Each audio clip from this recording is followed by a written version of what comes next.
What are the contextual factors and theoretical constructs that you consider for the design and teaching of the lesson?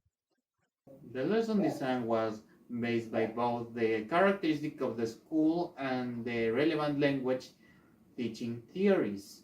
Particularly, the main contextual factor were that many students showed low levels of attention, motivation, and autonomous study habits. Furthermore, most learners depended almost exclusively on classroom instructions, while only a smaller group reinforced their English learning through extracurricular activities such as watching videos in English and playing video games and listening music, all in English. These features required a lesson that included engaging and highly scaffolded activity that could maintain their attention through the whole class. The lesson also considered the students' linguistic needs by reviewing job related vocabulary before the listening task and activate the prior knowledge through warm up questions by using zero and first conditional. These scaffolded instances aim to reduce cognitive load and prepare them to understand the listening passages. Moreover, possible difficulties such as misunderstanding the audios were anticipated by providing contextual information before listening and through printed scripts. From theoretical perspective, the lesson was mainly grounded in skill-based learning. Principally, listening comprehension was the central skill developed in the lesson. The pre, the pre, well, and post sequence provided students with opportunities to activate previous knowledge, practice listening for the main by audio passages, and consolidate their learning by producing their own conditional sentences. How were the results of your intervention and how led to those results?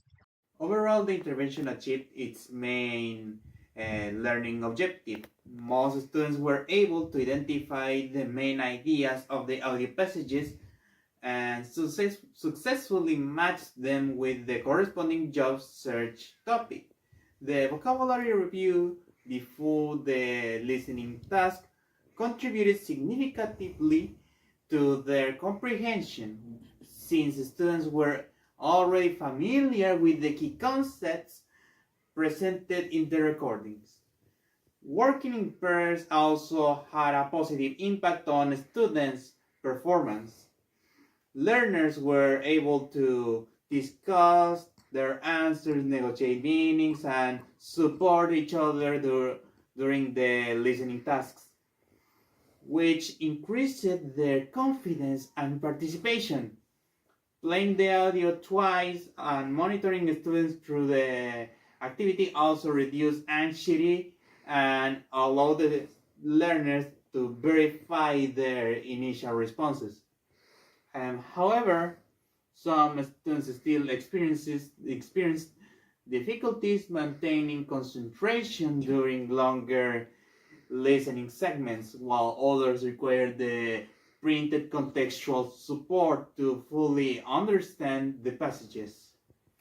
These results suggest that although the scaffolding strategies were effective, future lessons could include shorter audio segments or additional comprehension checkpoints to accommodate learners with different proficiency levels and attention spans.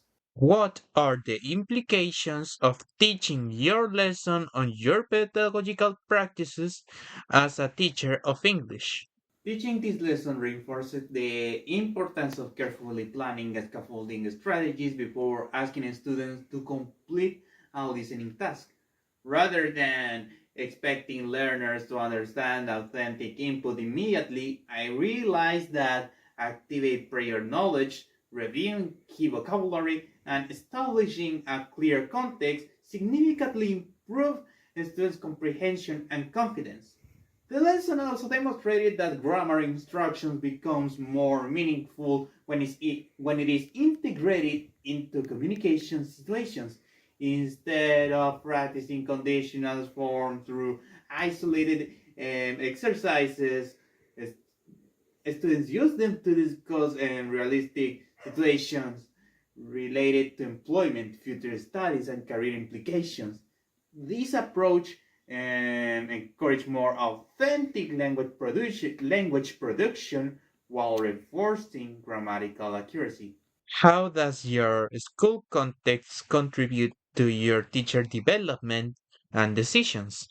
The school context has significantly influenced my professional development by helping me understand the importance of adapting teaching decisions to students' actual learning needs rather than relying solely on theoretical lesson designs. Observing that many students struggle with attention, motivation, and independent study habits has encouraged me to create lessons that are interactive, structured, and connected to topics that students consider meaningful, such as employment and future career opportunities. The diversity of student learning habits also show me that differentiation is essential. While some learners are capable of understanding listening tasks independently, others require additional support, vocabulary reinforcement, or contextual information.